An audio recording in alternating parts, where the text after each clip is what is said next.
Thanks for watching. Today we're taking a look at the HPI Racing Venture 18, which is an 18 scale trail truck. Hooray! Hooray for everything! Thanks so much for watching. Today we're taking a look at what I think is HPI's most important venture, most important release in recent years, which is the Venture 18. The mini market is more happening than ever. People want to have these smaller scale trucks, whether that's the Axial SCX24, the Traxxas TRX M, or then perhaps even this HPI Venture 18. I think HPI actually did a really great job in releasing a smaller scale truck for this market that packs a ton of features. We will go over all of them in just a minute. Let's have a look at the box first. There's a ton of info on here. This truck comes in two different versions. It comes in a black version and it comes in a red version, but it also comes in two different motorizations. I have over here, this is the brushed version, but there is also a brushless version. So there's also a flux version. Like I said, it is packed with features. It is of course four-wheel drive, because otherwise you're not going anywhere when you're going off-road. It has a full light kit, for example. It has metal gears in the axle, but also metal gears in the entire transmission. It is a 2-speed transmission as well. It comes with a 6-channel radio. You only use 4 channels, but still, I think in a truck of this size, that's pretty insane. And more stuff. So yeah, there's a whole lot to look at and a whole lot to discuss. Over here you can see the two different versions. One of them is then the brushed one, the other one is the brushless one.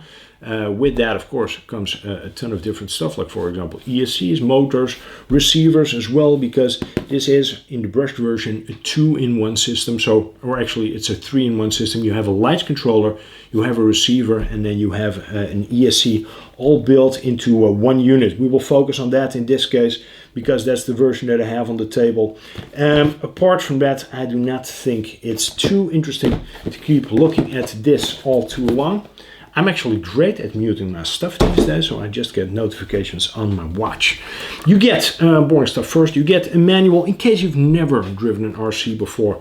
This will show you the amount of damage that you can do to property around you, to dogs, children, cats, but also it shows you how to rebuild it in case you nuked it somewhere along the line. And this being a small truck means that replacement parts are really not that expensive, and they should not be too hard to come by. Having a clear manual, of course, really helps in being able to replace whatever it is that you need to replace. But looking at it so far, it all seems pretty sturdy. Another thing it comes with is this USB charger. This you just hook up to the supplied with battery, so it is very much a complete package. And after a couple of hours, I'm not sure how long it took to actually charge it because I was not looking at it, but it was charged when I plugged it back out. This is it's not of course a mega runtime battery. This is a 600 milliamp hour battery, but cool that it comes supplied with that battery. It then also comes with this, I'm assuming, but I'm not sure, I'm assuming that this is for thumb steer or something of the sort. Just because it was kind of packed in with the radio. We will get into the radio in just a tiny bit. And then it comes with a T-wrench in case you want to take the wheels off, for example, or find some other nut that you can undo and redo with this little wrench and feel like you've accomplished something in your life. The radio, 6-channel radio. It does not come with the AA batteries that you need to power it, but that's of course that's not a big deal at all. We all have batteries laying around somewhere. I need to get this lid back on. This is the HPI Racing TF706 radio. Looks great. This is a 6-channel radio, which is mental for a ready-to-run truck. It only uses 4, but still it has 6 channels. So in this case, what you do is you have a foam wheel. It feels pretty nice, by the way. It will enable me to do some one-handed driving with RC, not like out in traffic. Throttle, of course, steering, so that's 2 channels. Chris, what are the other channels? The other channel, one of them is this clicky button over here, which allows you to control the lights. It says in the manual how that works exactly, because it is fairly complicated. You can do a ton of stuff. You can do like high beam, so if you're one of those people who likes to drive behind other people and like flash them, like high beam them, you can do that. You can completely unleash your inner Mercedes, BMW or Audi driver by not using any blinkers, for example, because you can turn those off if you don't like doing that. So there's a ton of possibilities with this third channel over here. And then the last button is this fourth channel, which is actually the sixth channel. But what this one does is this one switches between low and high gear. So seeing that included is pretty insane. This channel over here is still vacant. You could perhaps add a winch if you feel the need to have one. And then there's a fourth channel over here, which is also still vacant. A nice looking radio, pretty complete. All of your trim switches are on the top. You can see it over here, and there's a couple of dip switches that you can set differently to set things up to your liking. Great. On-off switches on the back. Yeah, and no antenna, nothing really getting in the way of you having fun. Nothing to get caught on anything. This truck, let's look at the body first. I think they did a good job. These smaller trucks, it's not that easy to actually capture the shape of a truck and make it look good. And I think in this case they really did manage to capture the essence of a Toyota SR5 of a Hilux and translate it to an 18 scale shape. This is a Lexan body, but it does come with some hard plastic details, like for example over here on the grille. Very nicely detailed headlights. So the full reflector is depicted in there. Some nice looking wing mirrors as well. You have some wipers, you have some door handles. There's a fully molded roll bar. Some non-functioning lights in the top of that roll bar, but I'm pretty sure that if you feel the need to and you're really creative, you can add some lights over there. The same goes for the lights in the bumper. These are non-functional, very nicely molded bumper as well with those two bars. So I think it looks like a really classic Toyota SR5 bumper. If you're familiar with the Back to the Future movies, for example, this truck will really, I think, pull at your heartstrings, to put it like that. And then you have the back end. The only thing I don't really like, but this is a very easy fix, are the clear taillight glasses. And apart from that, it all looks really good. There's even a nice tailgate handle over there. And you will also notice the absence, or you won't notice them because they're not there, the absence of body clips. There's really nothing poking out and ruining the shape of that Lexan body. The wheels are a tiny bit oversized, so I think if you would translate this to a full-sized Hilux, that these would be like 18s or 19s, maybe even 20s. So they're a tiny bit donk-ish, but I think I'll forgive them for it, just because in this case you do of course want to have a tiny bit of performance, and having super small wheels on a truck like this would mean that it really wouldn't go anywhere. If you open the body, and you can do that over here by just turning that tab a tiny bit, you can actually flip it up like this, and you will see there's a ton of wiring in there to power all of those lights, and they don't lead to that 3-in-1 controller. So this is your light controller, your ESC and your receiver all built into one. It is splash waterproof. I don't recommend completely like dunking it in water and trying your luck over there.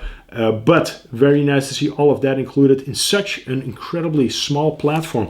You can also tell that they really managed to push the weight of that transmission down incredibly far, because it sits below that shifting servo. It sits then below the motor. So this is a 55 turn brushed motor that you see over here. And it is very scaled the way that it's all oriented. So this micro crawler motor as well, it is very much low, it's very much up front, it feels very balanced, and it's all nicely finished. Steel C-channel frame rails, which are being held together over here with an HPI branded brace in the back between those rear shocks, and then in the center with an HPI branded skid plate. Nothing really protruding over there. We will look at the bottom of the chassis a tiny bit later, but everything looks great. Shock towers look good, they're all nice and beefy, and the shocks as well, I think they look pretty fantastic. Plastic shock bodies with some aluminum caps, and then also a little aluminum adjustment ring in the spirit of HPI in an orange anodization. There's a bit more preload on the rear shocks than there is on the front, but you can of course set all of this up to your liking the minute you've run the truck a tiny bit and you know what it does and what it does not do. Like I said, there's a shifting servo over here, and then there's a steering servo over here right on top of the front axle. That also means that no chassis mounted servo. You have a 4-link suspension setup in the front and also a 4-link in the back. All of those links, they are plastic. Not a big deal at all. Also the steering links or the drag link over here is made from plastic. But these trucks, they're not heavy. You're not really going to reach crazy speeds with them, despite it being a 2-speed. So all of this should hold up just fine. Where it does feel really upgraded immediately right out of the box is in the front.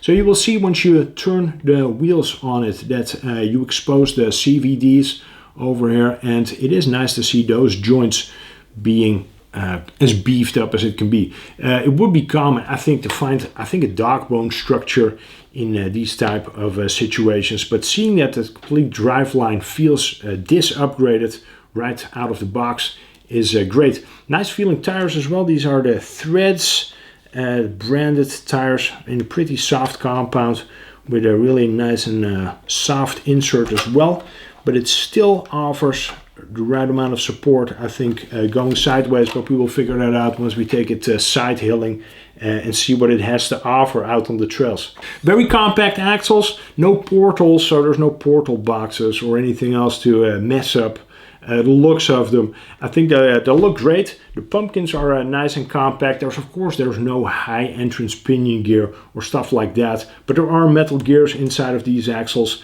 so it will make sure that they actually hold up to some abuse and stand up to the task of being mucked about and dunked in mud and whatever you want to do to them.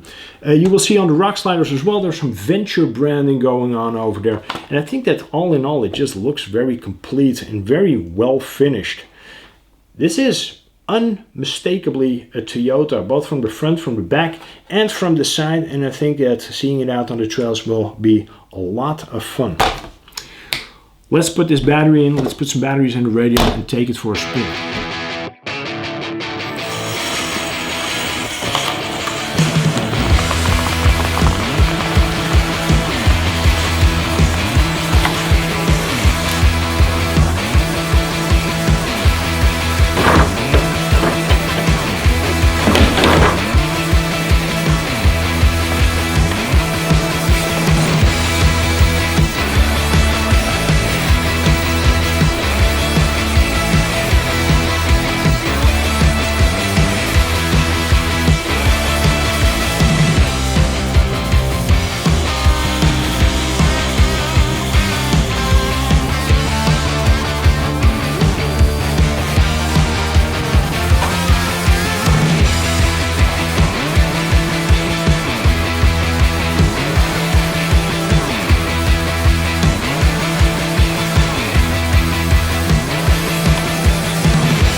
So, what's the verdict about the HPI Racing Venture 18? I think that this is one of the most important releases that HPI could have done in recent times.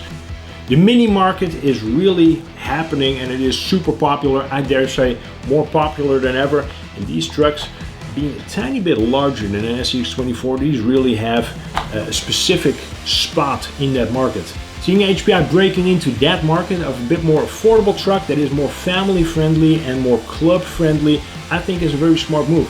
This HPI Venture 18 really does everything that it promises that it will do. I had a chance to beat on one of these already out in Chico when I was visiting AMA, had a look at it, and they as well have been beating the absolute shit out of theirs for months on end, and they were not able to break anything. So I think that also says something about the durability of these trucks. There's just a lot of fun to be had. Replacement parts are not expensive. purchasing price also is not that expensive, and you can run them almost everywhere.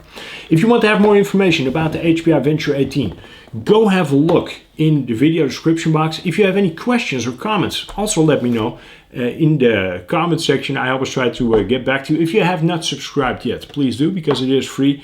And hitting the like button always helps to get these videos up in the algorithm. If you have any particular ideas about what you would like to see me do to this Toyota SR5, this Hilux, then let me know in the comment section and I will see what can be done. Thank you so much for watching. Go check this thing out. Coming to a store near you very soon. I will be having some more fun with it, and I hope I will see you in the next video. Take care. Bye-bye. We're back on.